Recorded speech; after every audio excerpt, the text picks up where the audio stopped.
Buenas tardes, muchísimas gracias por la presentación. Bueno, el día de hoy vamos a estar hablando sobre adherencia, autocuidado, regulación emocional y en diabetes gestacional. Gracias primeramente a la Fundación Vida Nueva por poder prestarme este lugar y compartir el conocimiento. Bueno, el día de hoy, como les vamos a comenzar a hablar, quiero comenzar haciéndonos una pregunta a todos.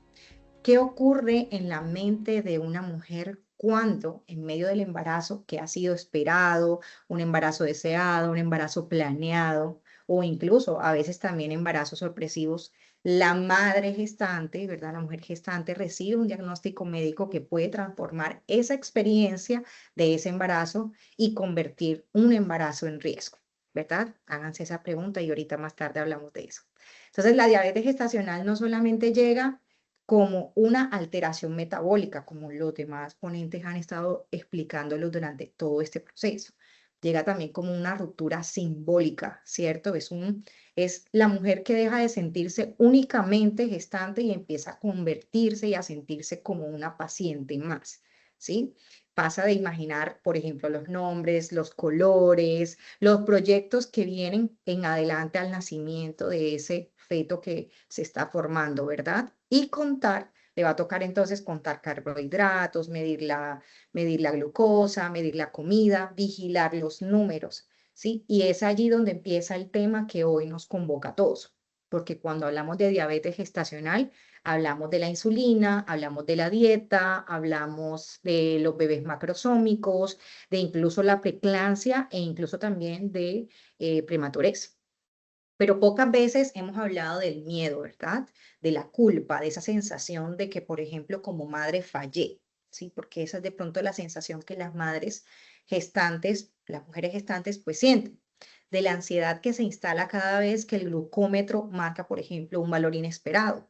Entonces, hoy quiero que ampliemos esa mirada, esa temática de la adherencia, del autocuidado y de la regulación emocional en la diabetes gestacional y quiero que durante esta hora podamos nosotros comprender que el control de la glucemia no solamente es metabólico, ¿verdad? Es profundamente emocional y eso es lo que vamos a estar hablando durante esta conferencia. Entonces, la regulación emocional influye mucho en la adherencia del tratamiento, como nuestra anterior compañera y ponente estaba también conversando con ustedes. La adherencia influye también en el control influye también en los desenlaces materno-fetales, como por ejemplo una preeclampsia o incluso también, por ejemplo, prematurez y demás, que se puede también una cesárea, ¿sí? Si ignoramos entonces esta dimensión psicológica, el abordaje queda incompleto. Por eso el día de hoy, pues, me han invitado para poder compartir con ustedes el conocimiento. Entonces, em, para poder empezar a hablar de esto, quiero que comprendan cuál es la dimensión emocional de la diabetes gestacional. Primero, porque debemos tener la claridad conceptual de lo que es, ya eso lo han visto, ¿verdad? Y por qué clínicamente es tan relevante, como lo han escrito todos los ponentes anteriores. Ahora bien, más allá de una definición clínica, debemos entender que la diabetes gestacional es un problema de salud pública en crecimiento. ¿Verdad? Existe esa tendencia global de un aumento sostenido en su prevalencia en muchas décadas. Esto pues está asociado también al incremento de la obesidad, del sedentarismo, incluso de la edad materna, pues avanzada. Y también, pues, entre de los factores más importantes, los cambios de los estilos de vida, ¿sí? Esto significa que cada vez más mujeres atraviesan el embarazo con esta condición y no solamente lo convierte en su abordaje integral, sino también en una prioridad sanitaria, ¿cierto? Entonces, ese es un punto clave que muchas veces no enfatizamos lo suficiente, la importancia del manejo temprano, de la prevención. Entonces, desde la detección oportuna y desde el inicio precoz del tratamiento se reducen significativamente las complicaciones, ¿verdad? Como la macrosomía, la preeclampsia. Entonces, por eso es importante la detección temprana, la prevención, como lo estamos haciendo hoy. Entonces, el tratamiento implica cambios inmediatos, ¿cierto? Implica cambios inmediatos desde cómo nos alimentamos, cómo es el monitoreo y también cómo es la actividad física estructurada. Por eso somos un equipo interdisciplinario que abordamos esta complicación. Entonces, requerimos un compromiso activo y también requerimos de que la mujer, pues, que está pasando por esta dificultad, pueda de cierta forma afrontarlo, ¿sí? Entonces, el manejo eficaz nos permite tener adherencia. Bueno, hablemos un poco sobre el impacto epidemiológico en la salud mental, ¿verdad? En las mujeres gestantes que tienen em, bueno, entonces, entre un 20 a un 40% de las mujeres con diabetes gestacional presentan sintomatologías como la ansiedad y la depresión, que ahorita vamos a estar hablando puntualmente de ellos. Un 32,1% reporta malestar emocional significativo después del diagnóstico. Un 28,6% presenta un incremento de ansiedad en el tercer trimestre y cerca de un 9,5-10% las mujeres mantienen la sintomatología luego de tener al bebé. Estos datos nos pueden mostrar a nosotros el impacto, cómo el impacto, ¿verdad?, emocional y de la salud mental influye de manera directa y de manera frecuente y cómo esto puede afectar la adherencia, pues, al tratamiento. Entonces, ¿por qué debemos hablar de salud mental en la diabetes gestacional? ¿Cierto? Normalmente ocurre en la consulta que rara vez, y bueno, ya con más frecuencia está apareciendo en las guías clínicas, pero antes no. Las mujeres llegan con sus registros de glucosa, pero también lo que trae no solamente sus registros y sus exámenes médicos, sino que también trae en su mirada mucho miedo. Pero ¿quién ve ese miedo aparte de los números que vemos, verdad? Miedo a cómo está creciendo el bebé, miedo cómo el bebé está creciendo más de lo normal, miedo a que salga algo mal en el parto, miedo de no estar haciendo lo suficiente. Y ese miedo no solamente aparece en los valores de laboratorio, pero sí influyen en ellos. Cuando hablamos de diabetes gestacional, entonces solemos centrarnos solamente en las cifras, en las curvas, en la tolerancia, en los rangos metabólicos. Pero, aún sin embargo, ¿verdad? Detrás de cada cifra hay una experiencia emocional que puede facilitar y sabotear el tratamiento de ustedes, los profesionales que están involucrados en este proceso. Entonces, la salud mental importa aquí porque el tratamiento de la diabetes gestacional no es pasivo. Exige decisiones, exige qué comer, exige cuánto medir, exige cómo, por ejemplo, interpretar un valor alto y también cuando esta regulación emocional falla, la adherencia se debilita, ¿verdad?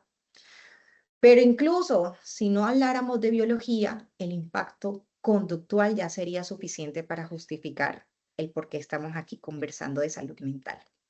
Además, no debemos olvidar que estamos hablando de mujeres embarazadas, ¿sí? Estamos hablando de mujeres que están construyendo una identidad materna, un vínculo prenatal, una narrativa, ¿verdad? Con la capacidad de proteger y de cuidar. Entonces, como la pregunta que les dije al inicio, si esta mamá que está contemplando un embarazo sano, un bebé sano, algo que ella planificó, bueno, en algunos casos son sorpresas, pero están pensando en que van a tener un embarazo sano y llega esta pregunta, llega, no, tienes un diagnóstico de diabetes gestacional y allí es cuando toda la percepción, ¿verdad?, cambia.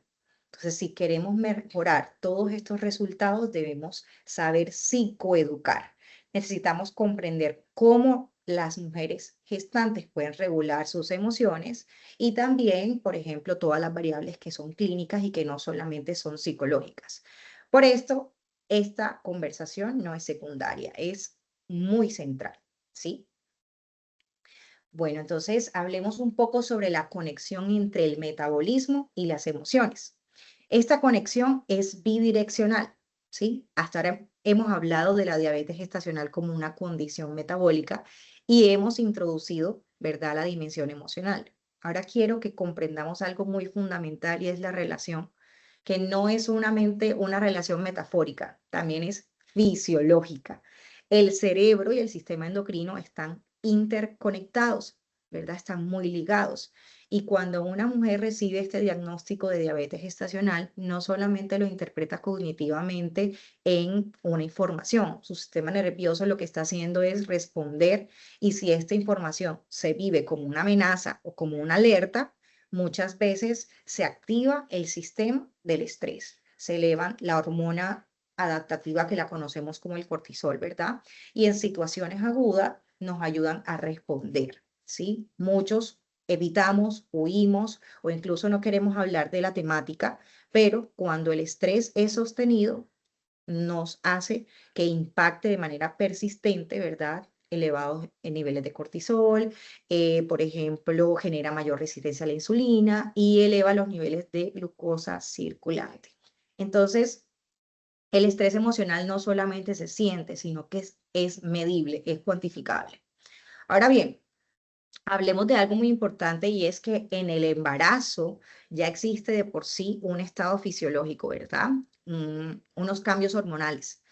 Eh, por ejemplo, también tenemos la resistencia a la insulina, que está mediado por las hormonas de la placenta, ¿verdad? Y si en este escenario le sumamos el estrés crónico, la ansiedad persistente o incluso los pensamientos rumiantes constantes, estamos añadiendo un factor adicional que puede dificultar el control de la glucemia. Entonces, la conexión no termina solamente en lo biológico desde el punto de vista neuropsicológico, ¿verdad? Que es mi experticia, el estrés sostiene que afecta ciertas funciones ejecutivas, como por ejemplo planificar, tomar una decisión o incluso controlar nuestra inhibición. Y estas funciones son necesarias para la adherencia, porque por ejemplo yo debo planificar qué debo comer en el día, ¿cierto? ¿Cuánto debo comer en el día? También debo resistirme a impulsos alimentarios. Una madre que viene acostumbrada a comer azúcares, dulces, que está acostumbrada a comer dentro de su dieta, ¿verdad? Este tipo de alimentos, ¿verdad? Dejarlos de un día para otro empieza a consumir a la persona con mucha ansiedad y es difícil empezar a resistirnos a esos impulsos alimentarios. Por ejemplo, también debo organizar los horarios del monitoreo, a qué hora debo tomarme la medición. Entonces, todo esto también va incluyendo dentro de nuestros factores de autocuidado. Cuando la carga emocional es elevada, la capacidad ejecutiva se ve comprometida, ¿verdad? No porque la mujer no quiera adherirse, sino porque el sistema cognitivo está saturado. Además, la ansiedad aumenta, la atención selectiva pues se vuelve más en estado de alerta, ¿verdad? Hacia la amenaza y esto puede generar hipervigilancia extrema a cada valor glucémico. Pero ahorita vamos a hablar un poco sobre los niveles de estrés. Entonces, se genera entonces un ciclo vicioso. Ese estrés aumenta el cortisol, ese aumento de cortisol genera mayor dificultad metabólica, esa mayor dificultad metabólica genera unos valores alterados y estos valores alterados llevan a un aumento de ansiedad y más estrés.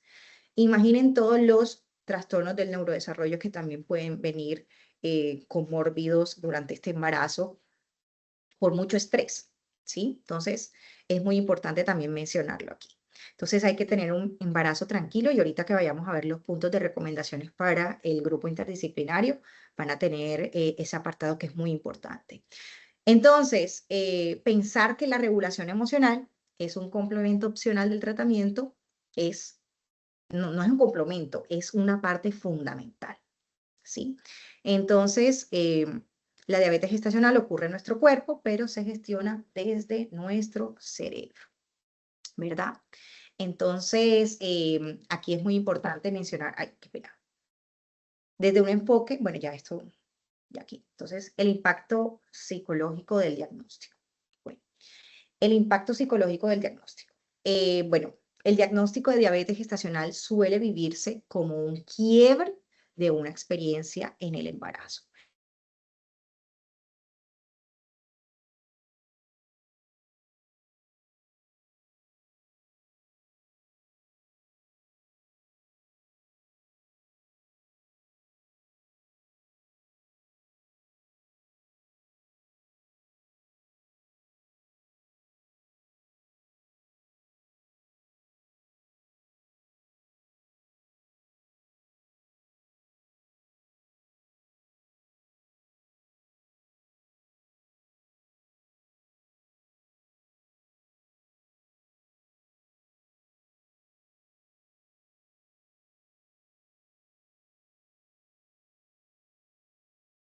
y pueden introducir esa ansiedad y esa sensación de pérdida de normalidad previa. Eso es importante mencionarlo. También está otro del impacto psicológico del diagnóstico, es la estigmatización. ¿Qué van a pensar los otros de mí? Eh, o, por ejemplo, cuando ya nazca el bebé o el bebé nazca con alguna complicación, ese estigma social de por mí fue que mi hijo nació de esta forma. Entonces, es muy importante, es un momento clave porque la forma en que la mujer se procesa de manera emocional, eh, cómo procesa de manera emocional este diagnóstico puede influir en la adherencia del tratamiento. Si no acompañamos desde el impacto inicial, el tratamiento va a tener una base emocional frágil. Hablemos un poquito de distrés diabético, ¿verdad? El distrés prácticamente es completamente distinto a la depresión. Ahorita vamos a hablar de depresión. No es lo mismo, son quizás síntomas que pueden comenzar parecidos, pero obviamente uno es más agudo que el otro. El distrés diabético es una forma de malestar, es una angustia, ¿verdad? Emocional específico, pues asociado al manejo de la enfermedad. Por ejemplo, en diabetes gestacional el distrés puede aparecer como un agotamiento por el monitoreo que debe ser constante, empieza a tener una carga emocional, no siempre se cumple con criterios, por ejemplo, diagnósticos de un trastorno mental, por eso se habla de distrés, pero sí impacta en la calidad y en la adherencia.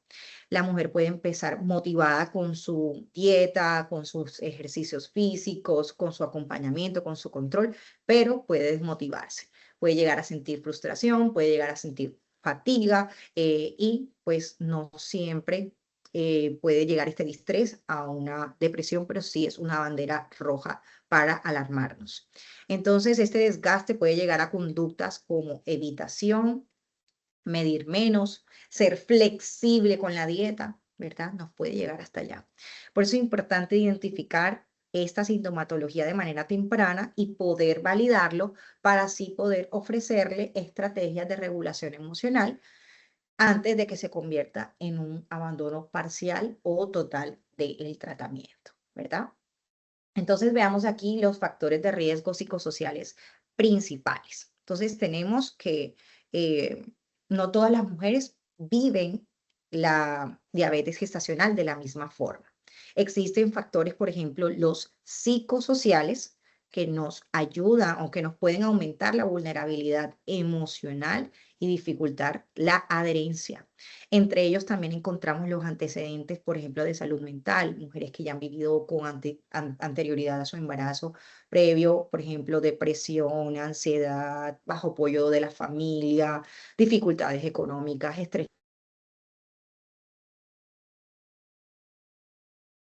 Puede influir un embarazo no deseado o no planificado o experiencias previas obstétricas negativas. También puede influir en esto.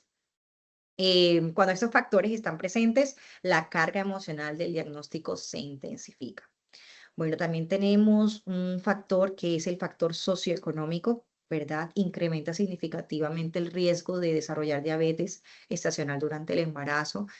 Puede ser, por ejemplo, un embarazo no deseado, un embarazo no esperado, cómo vamos a asumir todo esto, el control, por ejemplo, en algunos casos, en los casos que ya no hay un control, pues sí hay que hacer el suministro de la insulina y demás. Entonces, es importante hablar de esto.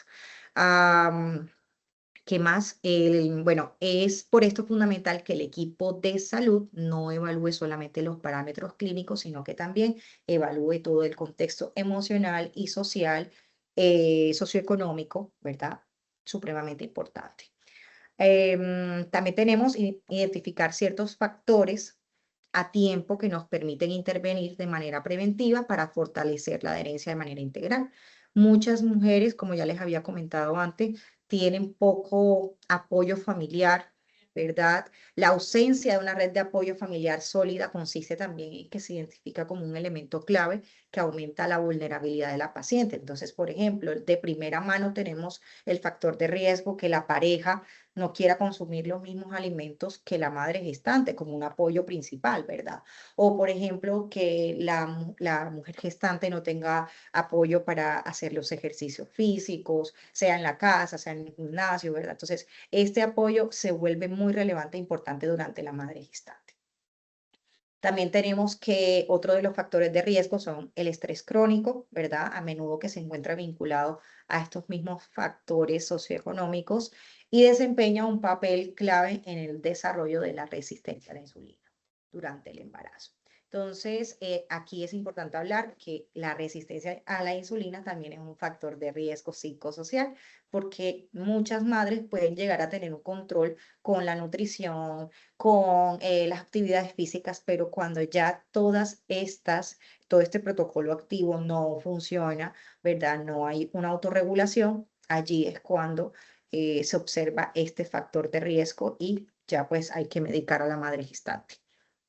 Bueno, hablemos entonces un poco de la sintomatología, ¿verdad? Que eso es a lo que venimos. Vamos a hablar entonces un poco sobre diabetes, de ansiedad en la diabetes gestacional, ¿verdad? Entonces, la ansiedad es una de las respuestas emocionales más frecuentes en la diabetes gestacional. Por ejemplo, el miedo al parto, al bienestar del bebé, puede manifestarse como una preocupación constante por los valores de la glucosa, por ejemplo, también el miedo excesivo a las complicaciones, cómo va a ser mi parto, ¿sí? En algunos casos la mujer revisa repetidamente todos los resultados o incluso puede llegar a tener muchas más medidas de lo que normalmente se recomienda o se sugiere. En algunos casos la ansiedad puede generar efecto contrario, por ejemplo, evitar, ¿verdad? Evitar medir, evitar enfrentar el alto valor, evitar, por ejemplo, consumir la dieta necesaria para poder, digamos que contrarrestar estos valores de ansiedad, ¿sí? Ya ese ejemplo lo coloqué anteriormente. Entonces, ambas respuestas, tanto por ejemplo el exceso de hipervigilancia como por ejemplo la habitación, impactan en la adherencia. Además, la ansiedad sostenida, ¿verdad? Aumenta la activación fisiológica, lo que puede dificultar aún más el control metabólico. No se trata realmente de eliminar la preocupación, porque si bien la ansiedad es una respuesta adaptativa del ser humano, sino que hay que ayudar a regularla para que no interfiera con el tratamiento ni con la experiencia del embarazo, ¿sí? Entonces hablemos un poco de depresión y control glucémico. Entonces ya hablamos de ansiedad. Entonces cuando la ansiedad ya se vuelve patológica, puede llegar a un estado depresivo, ¿sí? En la diabetes gestacional. Puede ser menos visible que la ansiedad, pero de igual forma puede ser incluso aún más impactante. Todos tenemos como la expectativa de que la depresión es la persona que está triste, la persona que no comparte, pero a veces la persona puede estar feliz y contenta y sonriendo, pero en el fondo, en sus pensamientos rumiantes, en sus sensaciones, en sus emociones, ella puede estar viviendo esta sintomatología depresiva. Entonces, no siempre se manifiesta con tristeza. A veces puede ser fatiga, aunque es natural en el embarazo, pues las personas que ya han vivido un embarazo han experimentado la fatiga constante, ¿verdad? Pero esta fatiga constante va no solamente acompañada porque se me hinchan las piernas, porque tuve un día de trabajo muy largo y por eso estoy cansada a nivel cognitivo y a nivel físico, sino que va acompañada de otros aspectos, como por ejemplo la desmotivación, la sensación de incapacidad, incluso desvalorizar mi vivencia como madre gestante. La depresión afecta precisamente todas estas funciones. La mujer puede dejar de pensar, no importa lo que haga, pero igual cualquier cosa puede salir mal. ¿Sí? Eso es uno de los pensamientos rumiantes que más pueden sucederle a una mujer gestante, pues que está viviendo este proceso. Lo que disminuye entonces la percepción de la autoeficacia de la mujer, ¿verdad? Además de la depresión en el embarazo, esto es importante, es un factor de riesgo de depresión postparto, por lo que obviamente es importante identificarla durante su proceso de gestación. Otro punto importante es que estas estrategias preventivas nos van a ayudar a tener una mejor calidad de vida, incluso después del embarazo, tanto para la madre como el bebé.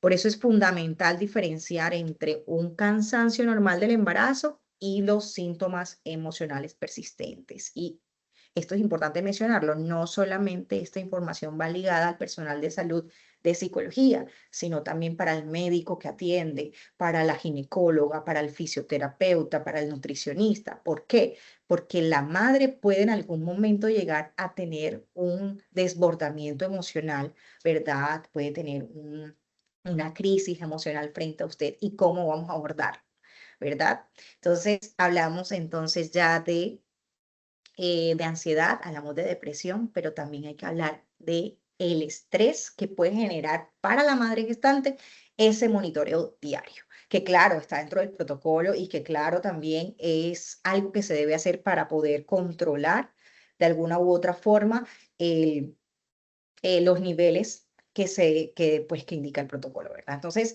este monitoreo glucémico es una herramienta de medida, pero para muchas mujeres se convierte en una fuente diaria de estrés, ¿sí? Entonces, medirse varias veces al día implica que podemos estar constantemente recordando que hay un riesgo latente, ¿sí? Entonces, cada puntuación, cada número en la pantalla, cada vez que medimos puede vivirse como una evaluación personal. ¿Lo bien? No lo estoy haciendo bien, ¿verdad? El valor deja de ser solamente, no deja, el valor no solamente se convierte en un dato metabólico, sino que empieza a sentirse como un juicio propio, ¿verdad? Nos empezamos a desvalorar lo que estoy, tanto los esfuerzos que hago y no consigo tener un nivel, ¿verdad? No consigo nivelarlo. Entonces, todos estos sentimientos de culpa, de frustración, de miedo, comienzan a generar ese estrés del monitoreo diario. Entonces, todo nos lleva a lo mismo que ya les he repetido en varias ocasiones, a la adherencia del tratamiento, ¿verdad? Si este proceso se vive desde la autoexigencia extrema, el monitoreo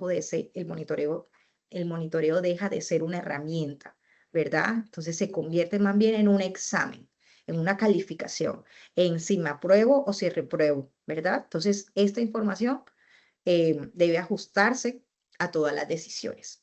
Entonces, ayudar a una mujer a interpretar los valores cuando hagamos la psicoeducación, debemos hacerlo sin generar en ella la sensación de que debe tener un pensamiento catastrófico cada vez que hay un desnivel, ¿verdad? Entonces, hay que ayudarlas a las mujeres gestantes, pues que puedan tener una adecuada medición y pues que se disminuyan estos niveles de estrés cuando me hago el monitoreo diario.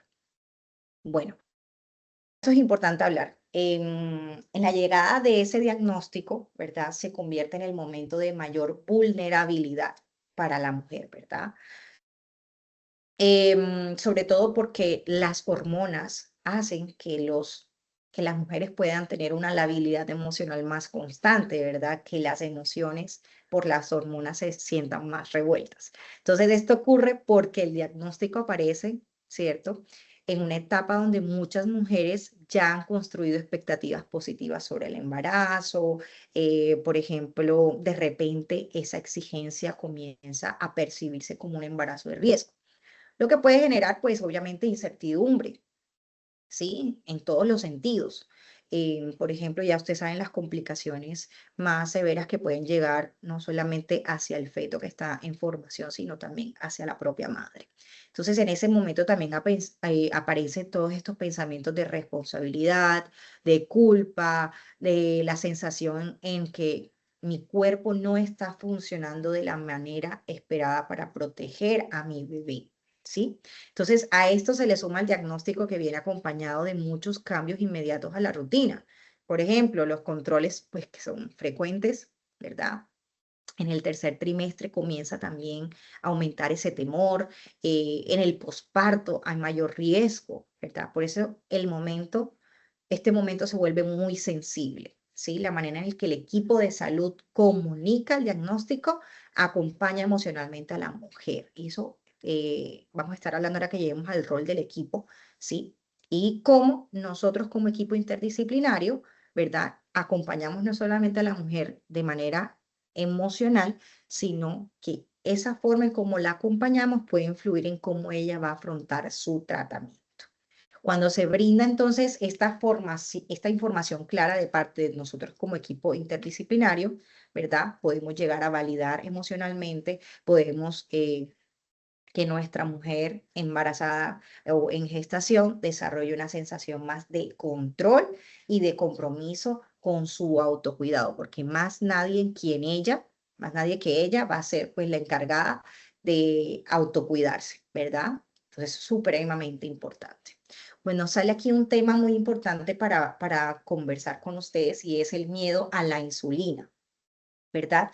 ¿Por qué es importante hablar de esto? Muchas mujeres tienen unas creencias erróneas sobre cómo la insulina puede de alguna u otra forma afectarme a mí y al feto que se está en formación, ¿verdad? Entonces, el inicio de la insulina suele ser uno de los momentos que genera mayor temor en las mujeres pues, que tienen la diabetes gestacional o que han sido diagnosticadas con anticipación antes del embarazo o incluso que fueron diagnosticadas durante el embarazo. Para muchos pacientes, la indicación de la insulina se interpreta entonces como si fuera una señal de condición de que estoy empeorando, ¿verdad? Y de que no hicieron lo suficiente para controlar la glucosa con la dieta, con la actividad física. Entonces, esto puede generar sensaciones o sentimientos más de culpabilidad o incluso también de fracaso, ¿verdad? Entonces aparece el miedo del dolor de las inyecciones, aparece, por ejemplo, en que si va a influir dentro del bebé, ¿verdad? También, por ejemplo, el pensamiento si voy a depender durante este medicamento durante todo el embarazo o incluso los posibles riesgos que pueda tener durante y después del parto. Y qué posibles puede tener o qué efectos adversos puede tener en el bebé.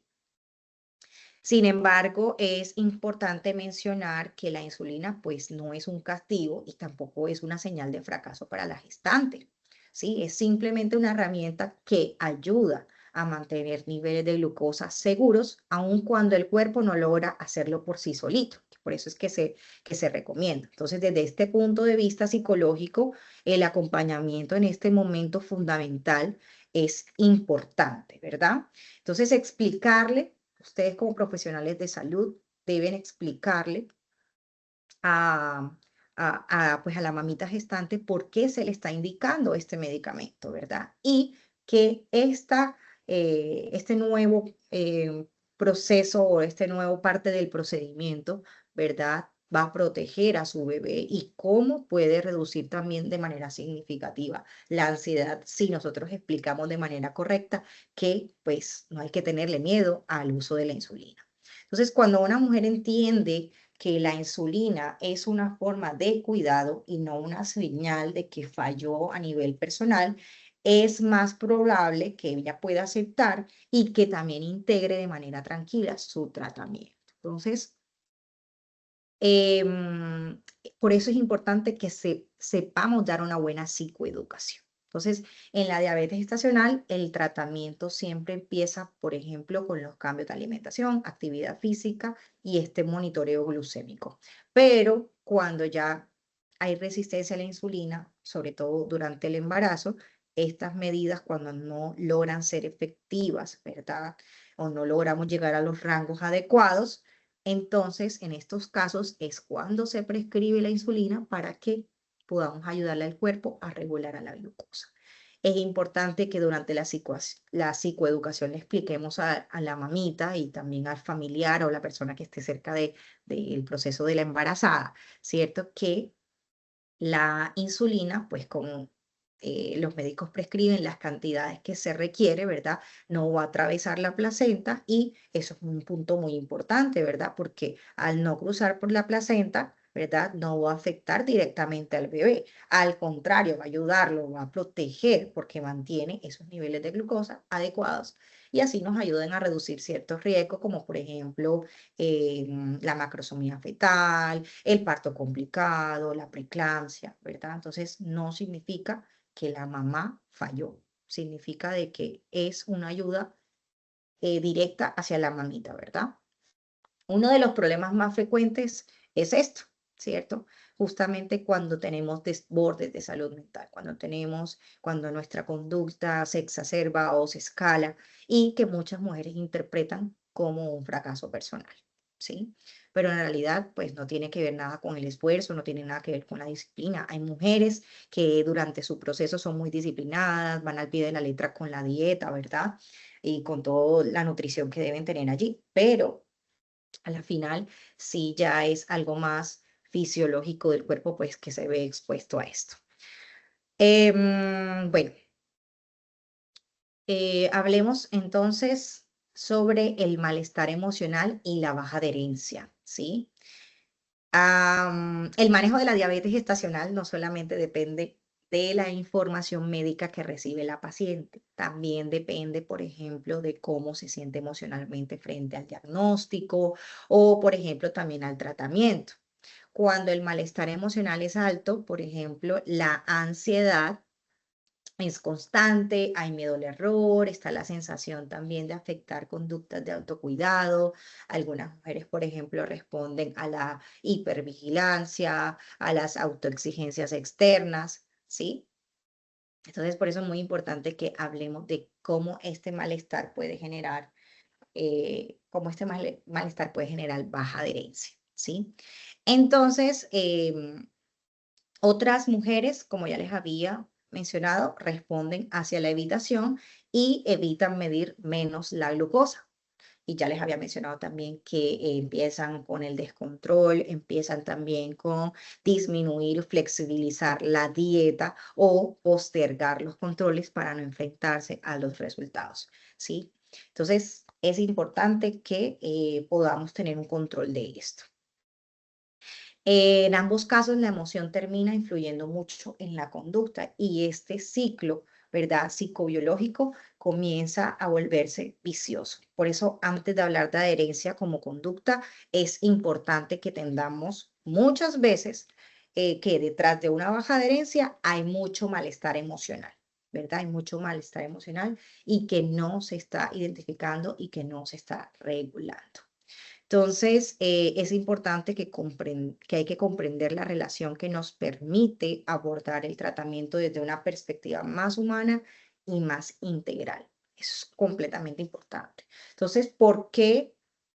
¿Qué es la adherencia? ¿Verdad? ¿Qué es la adherencia? Entonces, muchos tenemos diferentes tipos de indicadores para medir la adherencia, ¿cierto? Entonces, en este caso, los indicadores que más nos dicen esta mujer gestante se encuentra adherente al tratamiento, ¿cierto? Es cuando, por ejemplo, ella tiene una conciencia, ¿cierto? Que está cumpliendo lo que se le sugiere, ¿sí? La adherencia al tratamiento entonces refiere a ese grado de que la persona sigue todas las recomendaciones, ¿sí? Por su equipo interdisciplinario de salud.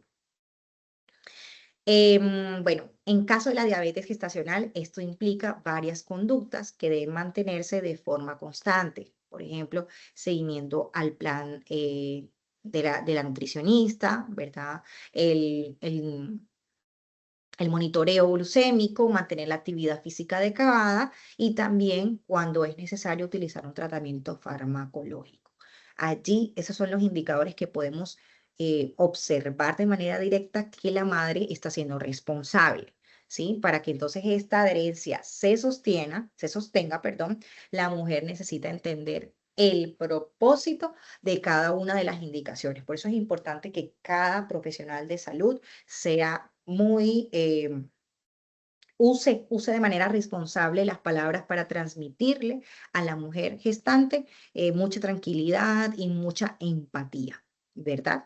Entonces, cuando los elementos están presentes, es más probable que el autocuidado en nuestra gestante se mantenga en el tiempo que de pronto una desregulación emocional y demás. Entonces, por eso debemos promover adherencia, no solo dar instrucciones médicas, sino que debemos acompañar a la mujer para que pueda integrar tanto el tratamiento dentro de su vida como tanto el tratamiento en su vida diaria, ¿verdad? Como en su vida laboral, como en su vida afectiva, en todas las esferas de la vida de la persona. Entonces, hablemos un poco de adherencia terapéutica y allí nos vamos involucrando más al personal de salud, ¿verdad? Entonces, cuando hablamos de adherencia terapéutica, es importante que nosotros entendamos que no depende únicamente de que la paciente reciba información médica. En la realidad, por ejemplo, la de adherencia depende de varios factores. Número uno, que las creencias que tenga la mujer de esta patología, ¿verdad? Sean de manera, por ejemplo, lo puede percibir como algo peligroso, lo puede percibir como algo temporal, lo puede percibir como algo, por ejemplo, que puede ser controlable o incluso que puede ser inevitable. Entonces, todo esto puede influir de manera directa en la disposición para seguir estas recomendaciones médicas. Otro de los factores, o digamos pues, que se encuentra dentro del proceso de la adherencia, eh, es la autoeficacia. ¿Y qué es esto de autoeficacia? Es decir, la confianza que la mujer tiene de su propia capacidad para poder manejar esta condición, ¿verdad? Cuando una paciente se siente que no es capaz de cumplir esta meta, no cumplir la dieta, de no cumplir las medidas, ¿verdad? No va a poder sostener esos cambios que le están pidiendo para tener un embarazo más seguro. Entonces, si hay esta sensación que no soy autoeficaz, va a poder haber un posible parcial o total abandono del tratamiento. También tenemos, por ejemplo, el apoyo social juega un papel fundamental porque tanto de la familia como la de la pareja, como el entorno, ¿verdad? Es supremamente importante porque implica cambios en la alimentación, en la rutina. Entonces, el apoyo es importante para que pueda haber esa adherencia. Finalmente, también tenemos la relación, ¿cierto?, que podemos establecer de confianza con el equipo de salud. Una relación basada en la confianza, en la escucha, en la comunicación asertiva, en la comunicación empática con las personas que nos están apoyando, que son ustedes, ¿cierto? Relevante. Entonces, si esa mujer se siente en confianza, se siente tranquila, se siente en el espacio seguro cuando va a consulta con ustedes, pues vamos a tener una estabilidad y no también una salud mental. ¿Vale? Bueno, entonces hablemos de autoeficacia y adherencia, que es uno de los temas puntuales de esta capacitación, ¿cierto? Y pues la autoeficacia y la adherencia terapéutica nos habla de que puede ser que estas creencias, ¿verdad? Eh, que es un factor más que todo psicológico, ¿cierto? Que influye en el tratamiento. Entonces, este concepto se refiere a esa creencia que tenemos, ¿cierto? De cómo una persona puede cumplir ese tratamiento, ¿verdad? También tenemos que, por ejemplo, la percepción, ¿cierto? ¿Cómo involucra esto? ¿Cómo cambia? ¿Cómo piensa? ¿Cómo intervengo? ¿Qué tan capaz se siente una mujer de cumplir sus recomendaciones en el tratamiento?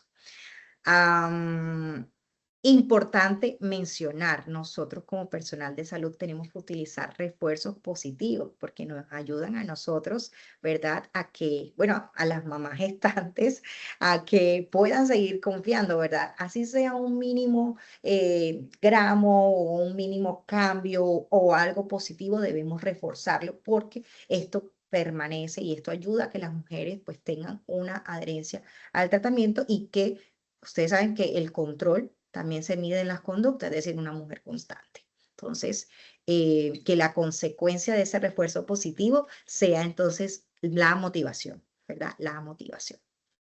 Entonces, tenemos otro punto que es el rol del equipo, ¿verdad? Es un punto clave porque puede ayudarnos a fortalecer esa seguridad. Entonces, debemos saber utilizar muy bien esos refuerzos y muy bien también los recursos para que nuestras pacientes, para que esos pacientes puedan tener y sentirse autónomas, porque la verdad, el proceso de la empatía que tiene el profesional de salud con la paciente es generarle esa sensación de tranquilidad para que ella pueda seguir siendo autónoma, ¿verdad? Por eso el manejo de la diabetes gestacional no basta solamente con enseñar qué hacer, sino también en cómo, ¿verdad? Podemos ayudar a las mujeres para que se sientan capaces de hacerlo. Entonces hablemos del rol de ustedes, ¿verdad? Somos un equipo interdisciplinario, médicos generales, ginecólogos, endocrinólogos, nutricionistas, psicólogos, fisioterapeutas, ¿verdad? Enfermeros que también hacen parte de este rol del equipo interdisciplinario frente a una mamita gestante. Entonces, ¿cuál es el manejo de la diabetes, verdad? No solamente depende de uno solo, depende de todos. Y cuando trabajamos en equipo, cuando trabajamos de manera coordinada, es donde cada una de las disciplinas puede aportar una mirada de complemento hacia el bienestar de la salud mental y de la salud emocional y que por ende involucra tanto a la madre como al bebé, al feto que está en proceso. Bueno, por ejemplo, los médicos generales, que son quienes aprenden de primera línea, ¿verdad? Atienden a las mamitas gestantes, igual que los ginecólogos, es importante mencionar que se encargan ustedes de dar ese diagnóstico, ¿verdad? De darle un seguimiento. También, por ejemplo, de tomar las decisiones que se van a llevar en adelante, incluyendo también, pues, los tratamientos que se van a enviarle a esta mamita gestante. Y también hacer interconsultas, como por ejemplo con endocrinología. Por ejemplo, los profesionales de nutrición cumplen un papel fundamental porque ellos pues son quienes hacen ese plan de alimentación adecuada para que las mamitas puedan cumplir. También tenemos el papel, por ejemplo, de psicología que nos ayuda en todo este proceso de salud mental, de cumplir las alarmas, de estar muy pendiente. Y, por ejemplo, también el personal de fisioterapia, quien nos ayuda a estructurar las actividades físicas que las mamitas pueden realizar. Entonces, y pues también tenemos al personal de enfermería, no quería dejarlo también por alto, también cumplen un rol muy importante y es no solamente que ayudan a tener una psicoeducación clave porque nos ayudan a enseñar cómo es ese monitoreo, ¿verdad? A usar los dispositivos de manera correcta, la medición y demás. Entonces, muy importante que sepamos que cada uno tiene un rol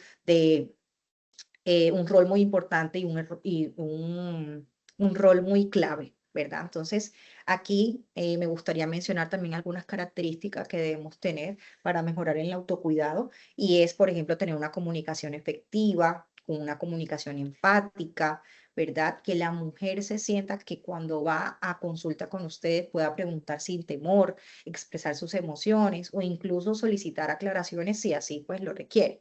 Entonces es importante que nosotros cumplamos con ese tamizaje en cada control, con derivación oportuna, con un mensaje coherente, ¿verdad? Y de manera empática. No es lo mismo cómo nosotros explicamos o cómo alguien de manera empática, ¿verdad? Puede dar una información mientras que puede ser otro doctor que te puede decir de buenas a primeras, no, usted es diabética, usted tiene esto y la persona se va a sentir insegura y demás. Entonces hay que explicar cómo el embarazo es un proceso de cambios físicos, de cambios psicológicos, de cambios sociales y que también debemos reconocer que hay ansiedad, que hay temores, que hay expectativas frente a la enfermedad durante la gestación. También debemos concientizar sobre el control glicémico pregestacional y la planeación adecuada del embarazo. Por eso es que planificar los embarazos para hacernos con anticipación chequeos para ver cómo está nuestro cuerpo. Y también promover cuidados continuos durante la gestación. Importante que como personal de salud brindemos apoyo emocional, brindemos motivación durante el embarazo, analicemos la calidad, la dinámica de las relaciones tanto familiares y de pareja, quién es la red de apoyo de esta mujer, ¿verdad? Evaluar la influencia de la experiencia de la familia con la enfermedad y también con la adherencia terapéutica. Identificar qué mitos o qué desinformación o qué desinformada está la persona, ¿verdad? Que pueden afectar estos cambios y estos hábitos. También es importante mencionar que la Asociación Americana de Diabetes y la OMS recomiendan integrar todo lo que es el abordaje de salud mental en la atención prenatal de mujeres con diabetes mediante evaluaciones psicológicas. Normalmente hacemos una prevención una vez por trimestre, ¿verdad? Entonces es importante que lo hagamos más constante si llegamos a ver síntomas de alarmas. Entonces, estas intervenciones como la psicoeducación, el entrenamiento de la regulación emocional y también entrevistas de motivación han demostrado que si lo hacemos de manera correcta, pueden reducir estos niveles de ansiedad y depresión y así mejorando el autocuidado. En cuanto al autocuidado de la diabetes gestacional, es importante que mencionemos que pues hay conductas de protección en salud, ¿verdad? La mujer es responsable, ¿verdad? Y no solamente cumple la responsabilidad ella de cumplir con su tratamiento, ¿verdad? Sino todo su equipo médico es relevante para el proceso. ¿Por qué razón? Porque ellos son quienes le van a dar todas las indicaciones que ella debe cumplir. Si el equipo médico pues no comparte las recomendaciones, la madre pues qué va a seguir, ¿cierto? Importante hablar del equilibrio entre el control y el bienestar emocional. Entonces, si tenemos una mamita que cumple con con su protocolo, que asiste a sus consultas, que está pendiente de las alarmas y de las banderas rojas que nos indican que estamos llenándonos de mucha ansiedad, que estamos teniendo muchos pensamientos disruptivos, rumiantes y demás, es una mamita consciente de su proceso. Entonces hay que desarrollar motivaciones personales hacia el autocuidado, fomentar actitudes positivas frente a la enfermedad y promover hábitos saludables, no solamente en la gestante, sino también en la familia, ¿verdad? Que la familia también involucre esos hábitos alimenticios, esos hábitos de ejercicio y esos hábitos también de salud mental. Entonces, hay que establecer ese compromiso materno hacia la propia salud individual de la gestante y de la familia. La OMS recomienda que el bienestar emocional sea evaluado durante los controles prenatales y postnatales y la regulación emocional, pues lo que necesitamos como profesionales de salud es que necesitamos enseñar, pues, número uno, la identificación de las emociones, número dos, tolerar ese malestar, empezar cómo regular esas técnicas de respiración que podemos enseñar para que ella pueda tolerar el malestar, flexibilidad cognitiva, autocompasión y también técnicas de respiración. Entonces, se sugiere, según la OMS y los protocolos que tenemos, hacer tamizajes de depresión y ansiedad, identificar factores de riesgo psicosociales, consejería y apoyo emocional, y dado el caso, ya se exacerben, ¿verdad? Que ya la mujer pues tenga más dificultades, una remisión de salud mental. Puede ser por psicología, por psiquiatría o incluso también por trabajo social que nos harían un apoyo para la intervención. Importante llevar esta evaluación no solamente a nivel prenatal, sino también después del posparto, porque podemos tener dificultad, podemos tener depresión posparto e incluso también es importante mencionar la prevención del suicidio y de la violencia, ¿sí? Porque las mujeres pueden estar expuestas a estos dos factores dentro del embarazo y después del embarazo. Bueno, ya para finalizar, la promoción de la salud mental es importante, entonces ustedes como profesionales de salud debemos promover las prácticas que contribuyen al bienestar mental, como la lactancia materna, crear un buen vínculo afectivo entre la madre y el bebé y la participación de la familia en el cuidado. Entonces, ya para cerrar, la adherencia no solamente es conductual, es emocional. El autocuidado requiere compasión y regular las emociones mejora los resultados médicos. Ya para cerrar esta maravillosa tarde, vamos a mencionar que la regulación emocional impacta en la glucemia, ¿verdad? Sin salud mental no hay adherencia sostenida y la intervención temprana mejora los resultados materno-fetales. Bueno, muchísimas gracias por acompañarme en esta tarde.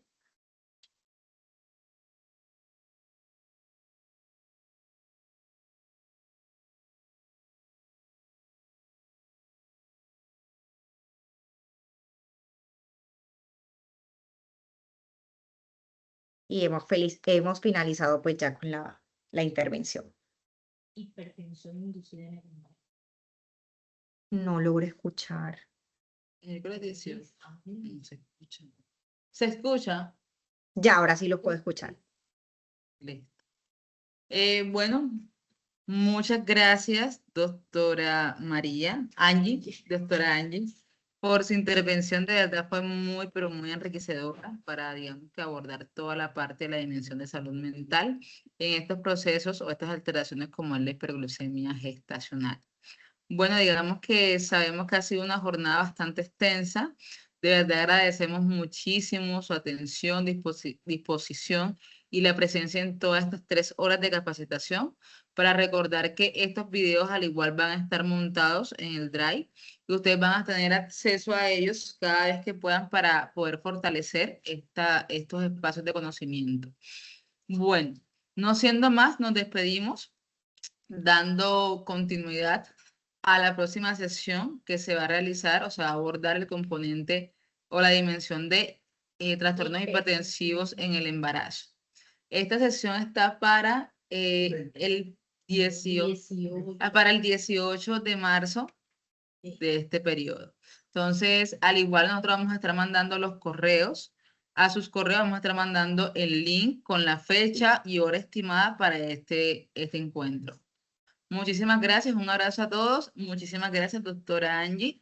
Y pues nos encontramos en el próximo encuentro. ¿Hay una pregunta o una solicitud, una intervención?